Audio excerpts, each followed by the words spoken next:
Data minimization is the most significant tool that everybody in the privacy and security world has. If you don't collect it, if you don't keep it, you don't have to protect it. Remember, the Health Unchained podcast is for informational and entertainment purposes only, and we are not providing any sort of legal, financial, or medical advice. Please do your own research and due diligence before making any important decisions related to these matters. And now, please enjoy episode 121 of Health Unchained. Welcome to the Health Unchained podcast. Thanks for joining us today. A special thank you to our Supercast premium members who have access to the uncut video of this conversation. Our guest today brings decades of data compliance and cybersecurity expertise to this conversation. His name is Barry Weber, and we'll be speaking with him about the importance of data privacy in the modern day and how companies and individuals can protect themselves online.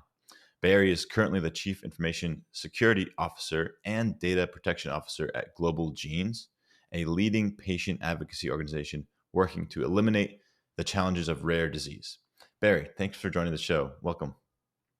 Thank you, and I appreciate being here. I think the work you do is amazing, and looking forward to participating.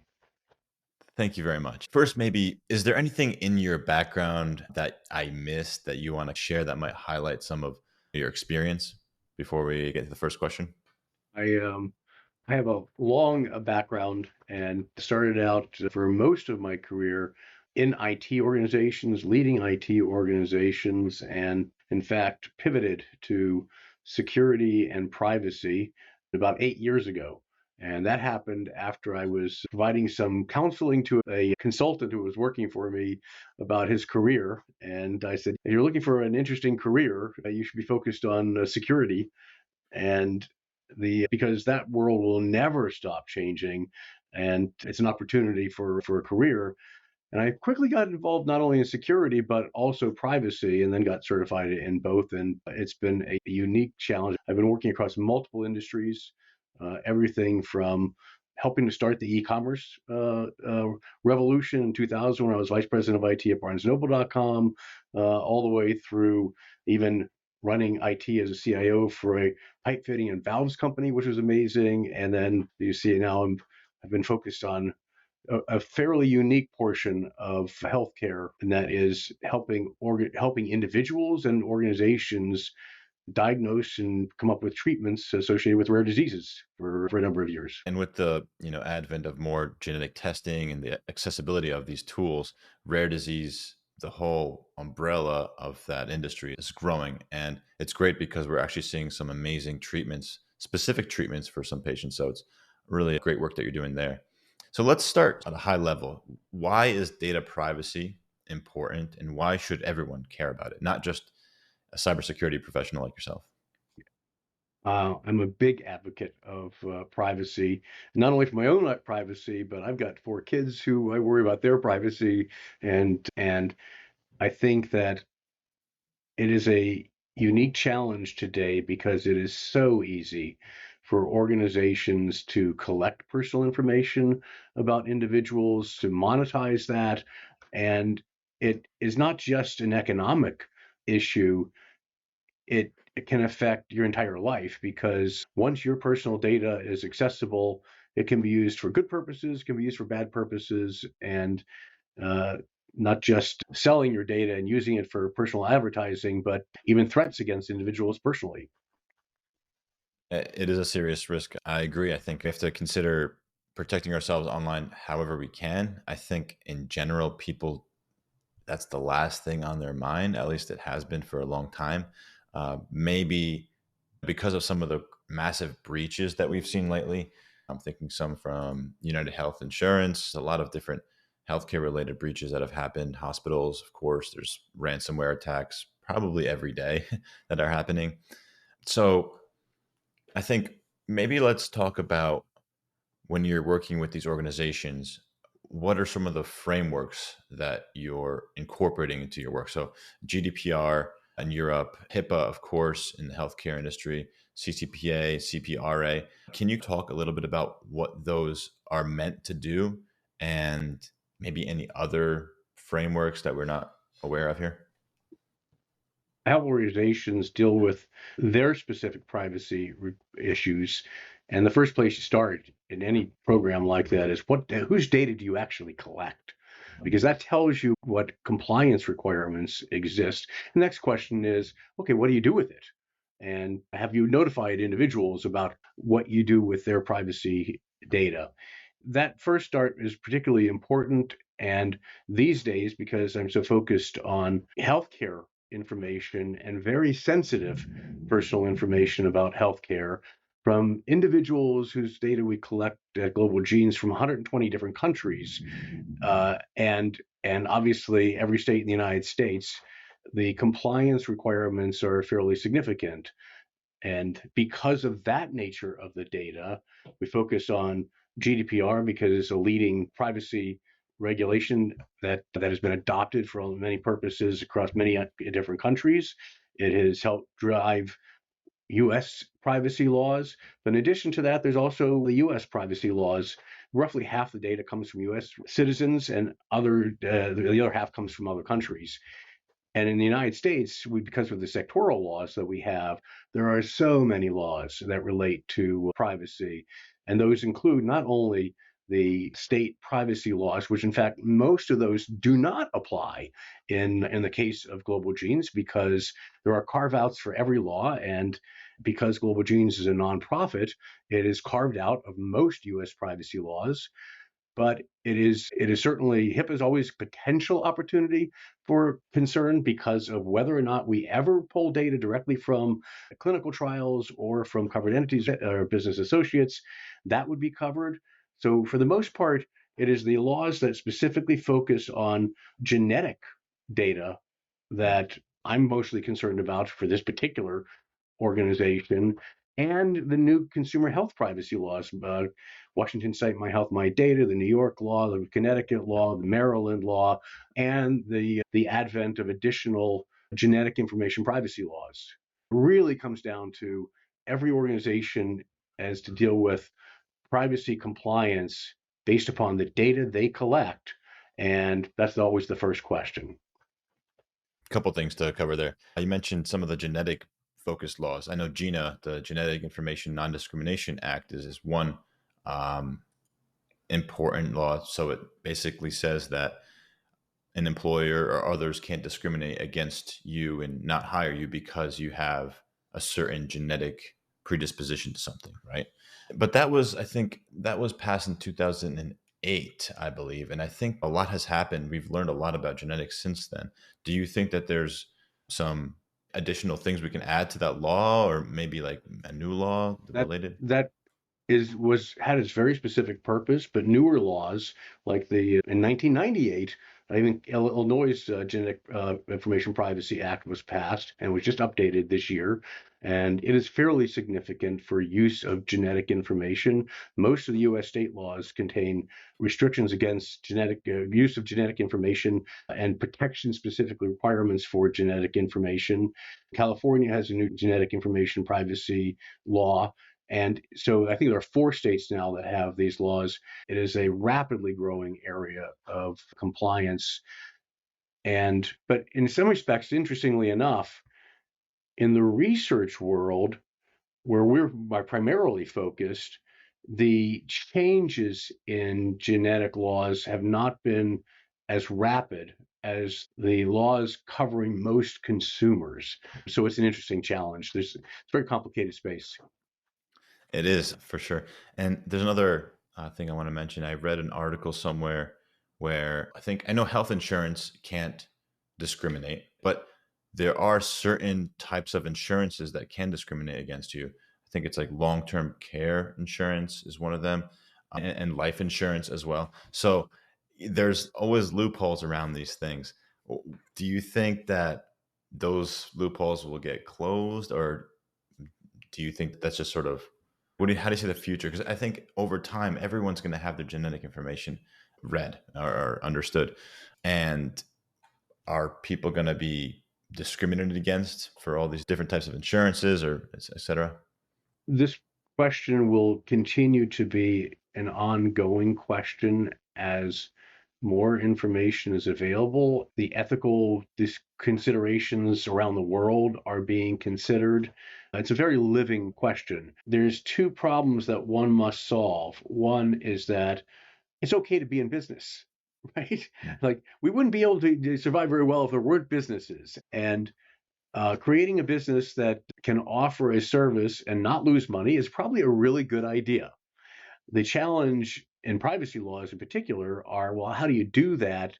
And some of the answer that we've seen with the ACA Act was that if there's a requirement to cover everybody, then what happens is that businesses can then spread the cost across everybody.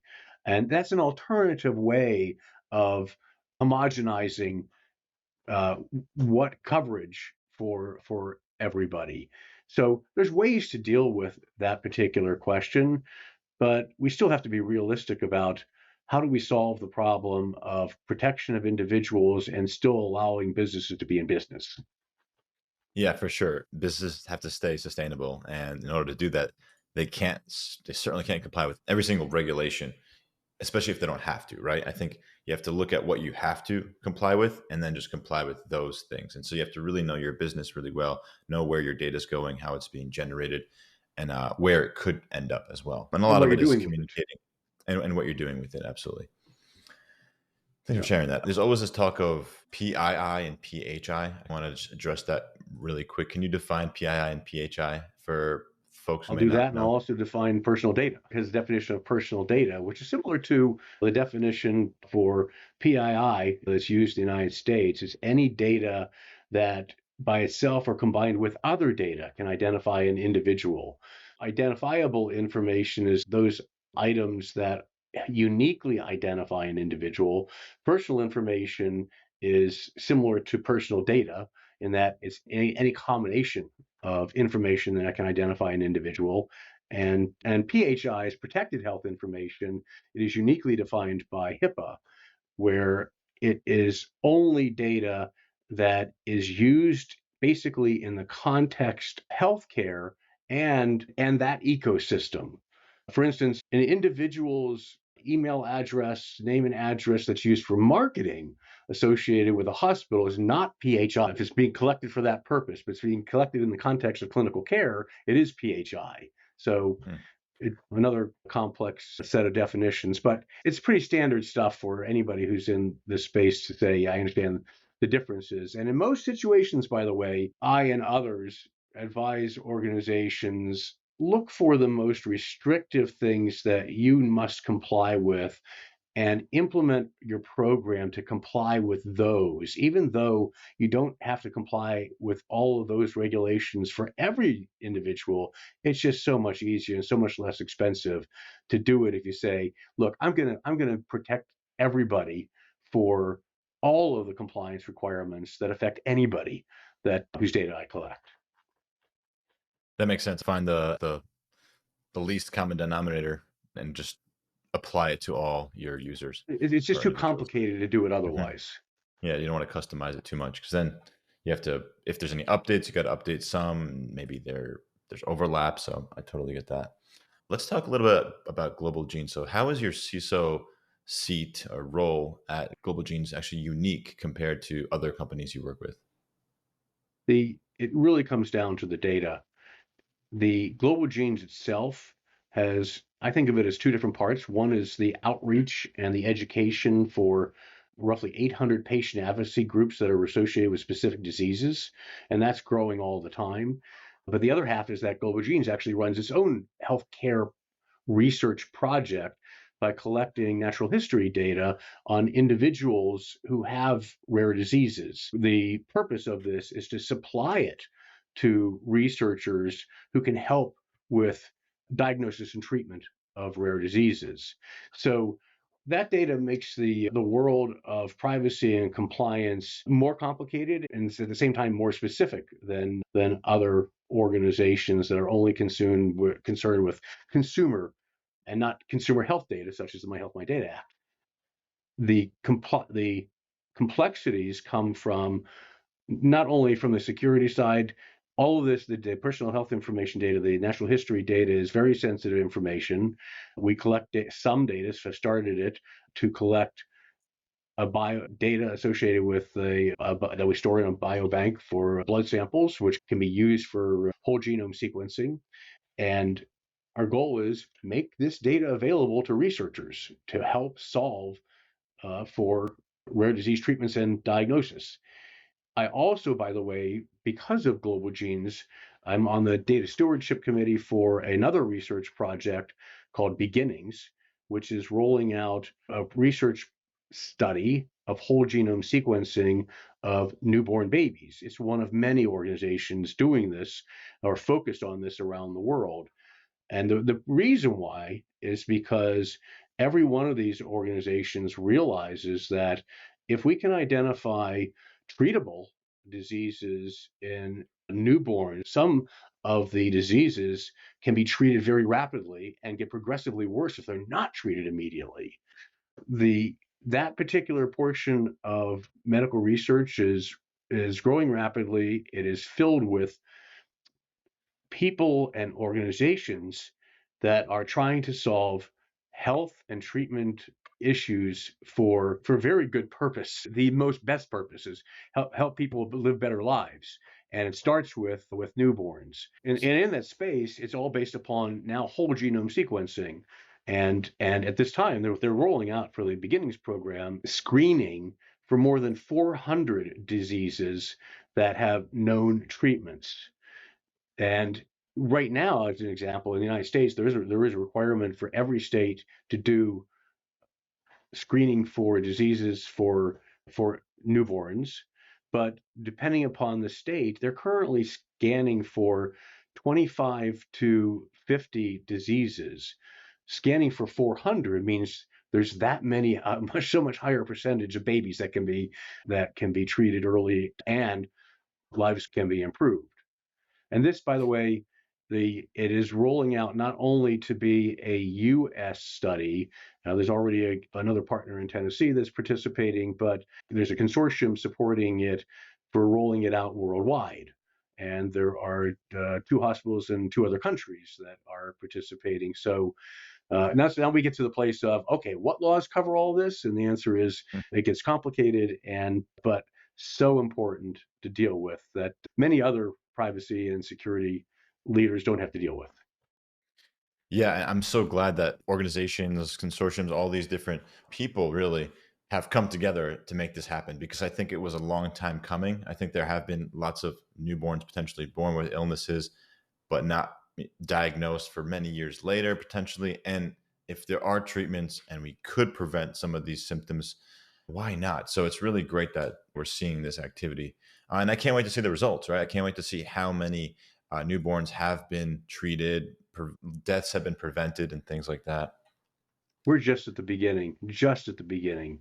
The right now, you may not know this, but roughly 10% of the people in the world have rare diseases. There Mm. are roughly 10,000 rare diseases that are known, and the vast majority of them have no treatment whatsoever.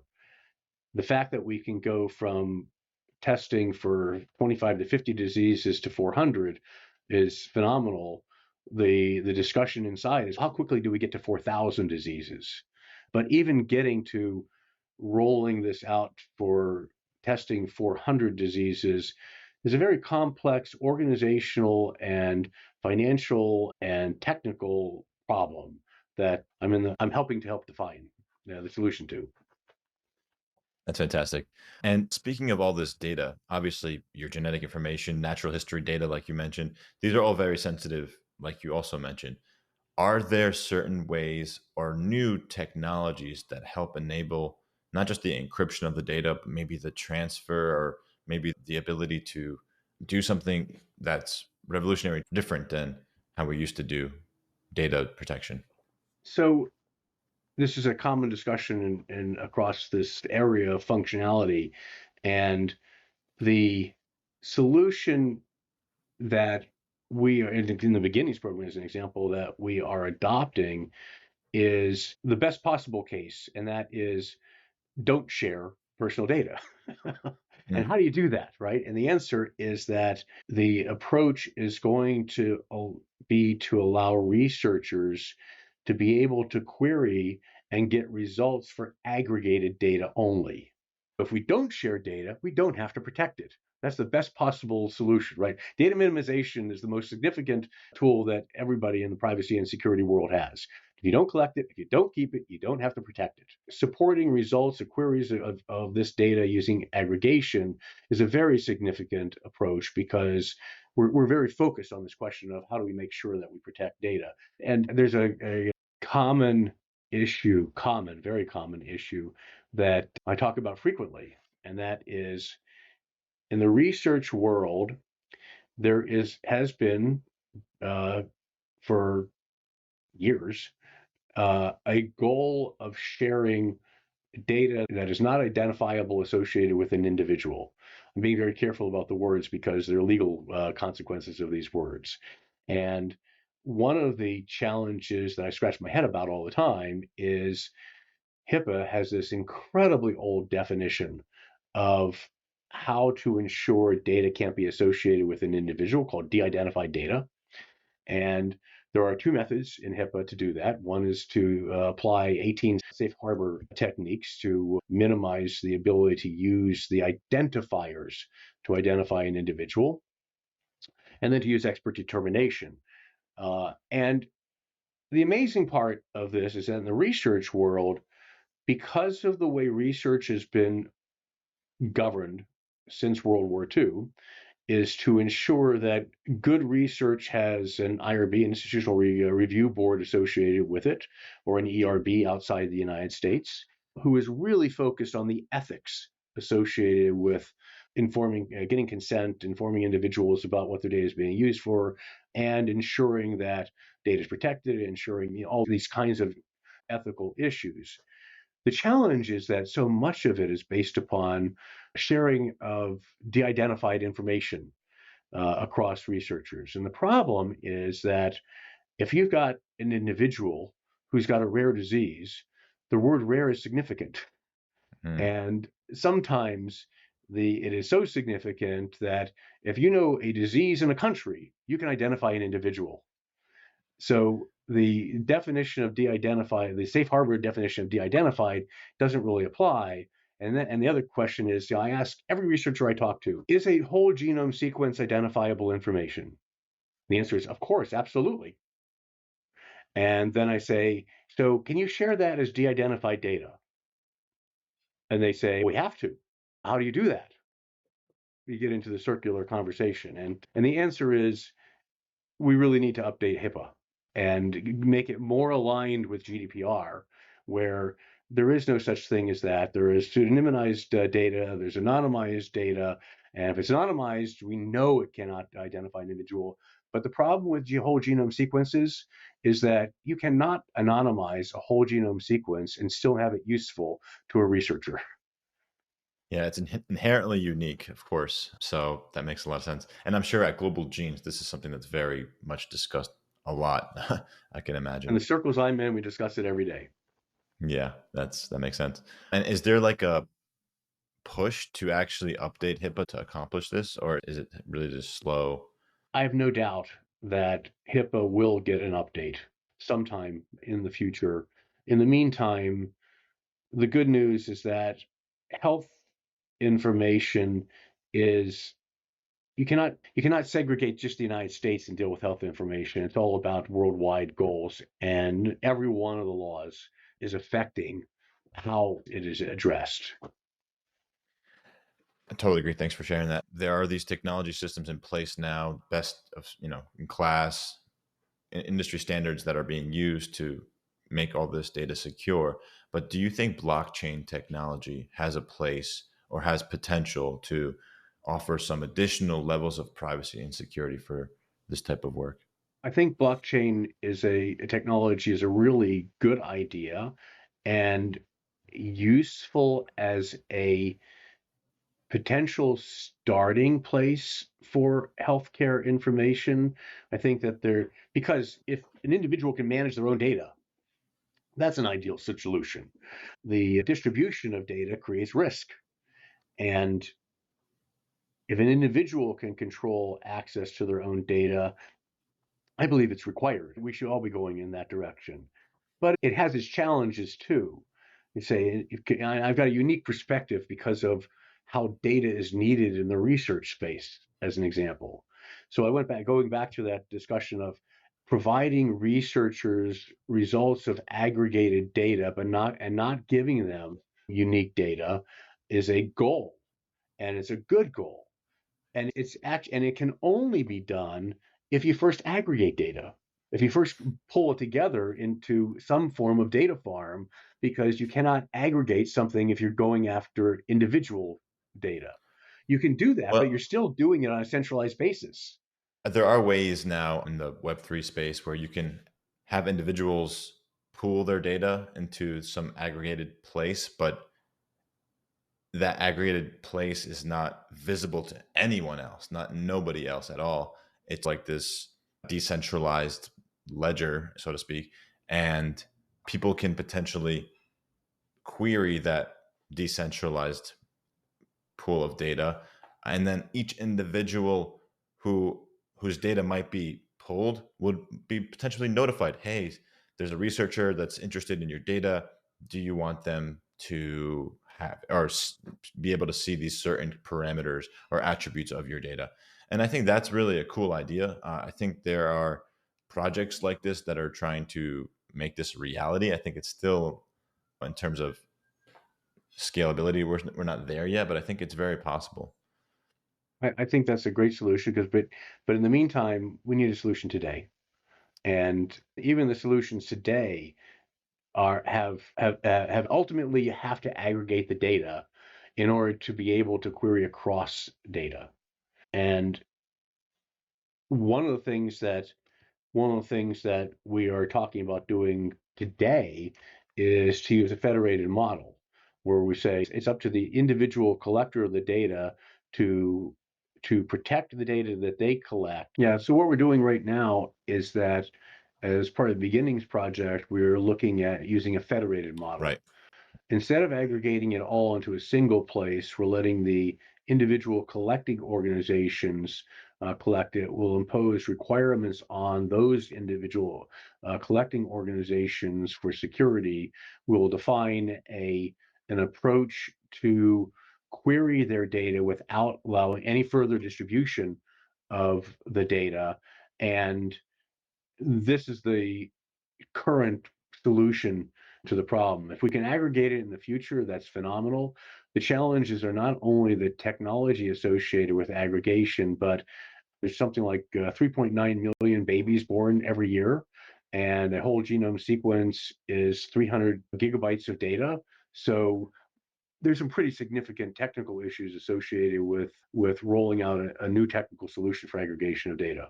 Yeah, absolutely. And the concept I was thinking about was federated analytics, federated learning, that concept. And speaking of that, how is AI changing the cybersecurity game? I know AI has been part of cybersecurity for a long time. Of course, you have bots that are doing the offensive on, and they're also doing the defensive side. How are you seeing any kind of new developments? I think AI is the future of everything positive and everything negative. Well, can't argue with that. It's going to be so important to everything that we're doing. And I'll give you an example of that in a second, but the challenge is that, I was counseling a network engineer about his future. I said, we're at war. We are really at war. The war will never end. It's going to continue to escalate. And AI is just helping us escalate it faster. And On both sides, both the offensive side and the defensive side, it's not going to stop. That is the most significant thing about technology. But and I don't know any solution to that other than keep fighting. Yeah, it's I think a battle which they have to The keep fighting, and there'll Yeah, be no the real winners. I think it'll just continue and continue. on the positive side, it's so incredibly important Mm. because it's not only making people more efficient in the space of doing research across 3 billion characters of whole genome sequence data and looking for patterns. It's like you need machines to help with that. 100%. And even on the front end of this, we're talking about what kind of queries are we going to let the researchers conduct? And I'm thinking it shouldn't be about specific SQL-like queries.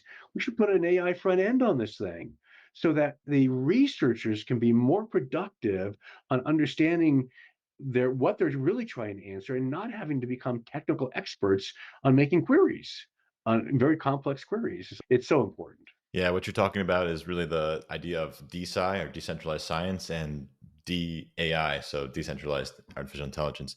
And I think that's going to come sooner than we think. It's quite impressive how far we've come already in the last just few years. So I'm very excited about it, of course, and my listeners are too. So that's why we're having this conversation. And so we mentioned you think that the concept of doing this like aggregated pool, federated stuff is it's happening, but not yet there fully. What are some of the barriers to this kind of model or even blockchain adoption in healthcare?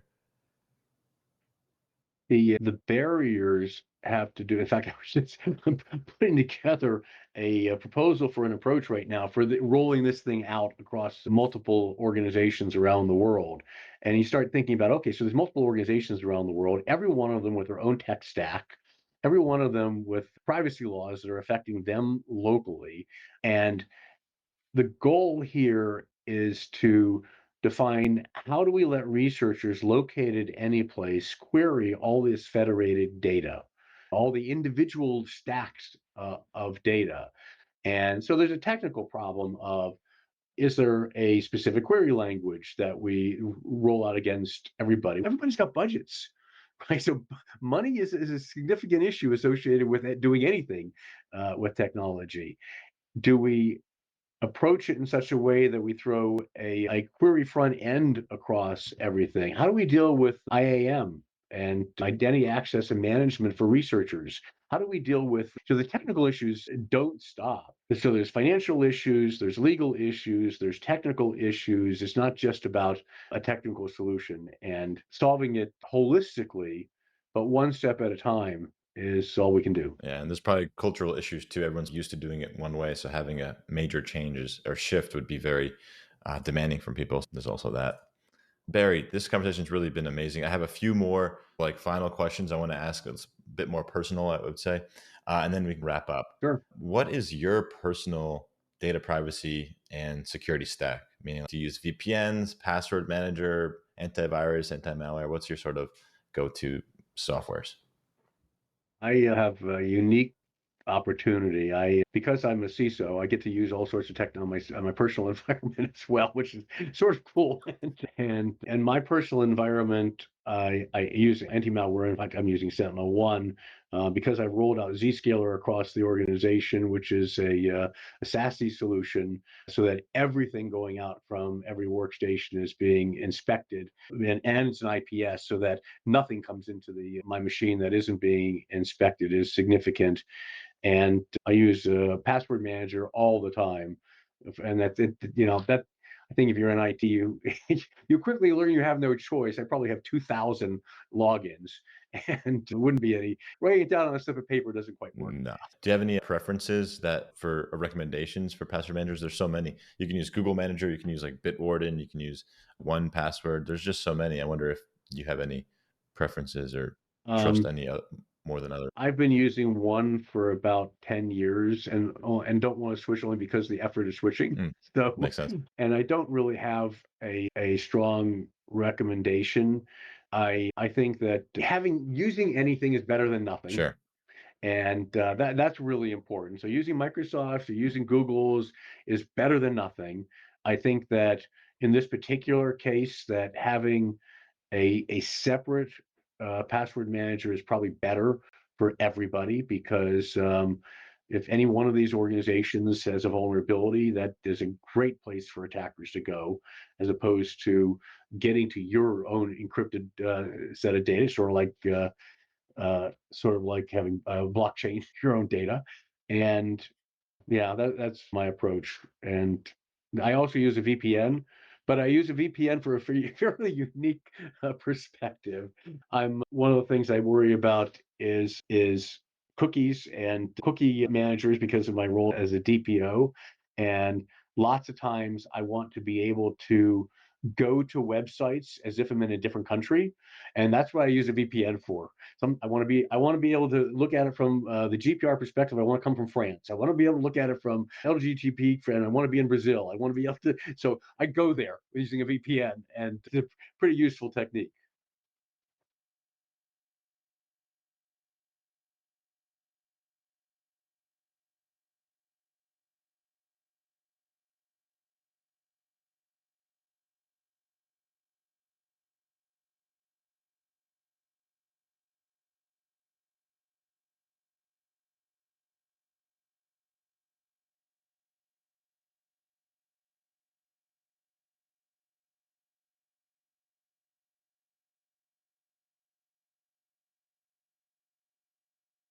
I was just reading about an article yesterday about a tool that is available for mobile phones to rotate your personal identity. And that is interesting. I turn off every, I'm sorry, I'm a privacy junkie. I turn off everything. And if there's ever a cookie matter that shows up, I go to it, I go in there, I turn everything off. Um, I reject all, exactly, on pretty much everything. And would love everybody to do that, but that's personal choice about a little bit of effort. The marketers hate us. Exactly. What's the most influential book you've read recently? Yeah. So you know what? I think that the most influential thing that I've ever read is not actually a book, it's a short story. And the short story is called The Last Question by Isaac Asimov. Have you read that? I haven't, but I plan to now. It's a 50-page or so short story. And I read it decades ago and said, oh, that's pretty insightful. And Mm. it's about a question that people have been pondering for forever. And eventually, he turns it over to a computer system to answer it, and can't answer the question. And then it goes further where they build better computer systems, and they ask it the question, and they can't answer it. And eventually, uh, through technology, computer systems start designing their own computer systems, and they're programmed to ask the question, and it goes on and on, um, actually, until people expire, but the computer systems don't. Mm. Actually, Leave you hanging with. as you describe it, I feel like I might have read like parts of it or something. So I'm going to look back at that. That sounds interesting. Thanks for sharing that, by the way. That's really unique. Anyways, final question for 2025. What's your outlook? What do you think is going to happen in terms of maybe the cybersecurity space, the rare disease space, and healthcare, especially since there's probably going to be a lot of changes happening in our federal healthcare system? Thoughts? I think that speed of change is ever increasing, Hmm. and everything will increase in speed with respect to AI. Clearly, we're cloud computing came, and it is only going to increase. I think that threats against individuals and personal data will increase. And I mean, we even see it every day. This morning, I got the typical email that there's a package waiting for me at the post office. All they want is my personal information. Text message, like, yeah. And the problem is, it's getting harder and harder because most individuals. That's the biggest challenge. Most individuals' understanding of the threats are not growing nearly as fast as the threats. And that's, I think, the biggest challenge we have in 2025 and forever. And finding ways to protect individuals that are unaware they need protection is one of the biggest questions. Absolutely. I think the threats are growing. I just want to mention something I read recently too. We are talking about genetic discrimination. If, let's say, a pool of data gets out there, is leaked, and some hackers are able to access a bunch of people who might be predisposed to dementia, or maybe their health information, they do have dementia. Those are prime vulnerable patient populations that they might try to attack, in terms of trying to send them those messages. Hey, it's your long lost son or daughter or something like that. And they might go ahead and put their credit card information in or something. Yeah, we really have to be thoughtful about how we can protect these people who can't protect themselves, essentially. Yeah. Very well. This was a wonderful conversation. Thank you so much for your time. Really appreciate everyone also listening. Thank you for listening. And please subscribe, share, do what you have to do to share this awesome knowledge with the rest of the world. So we all thank you. Thanks for the opportunity.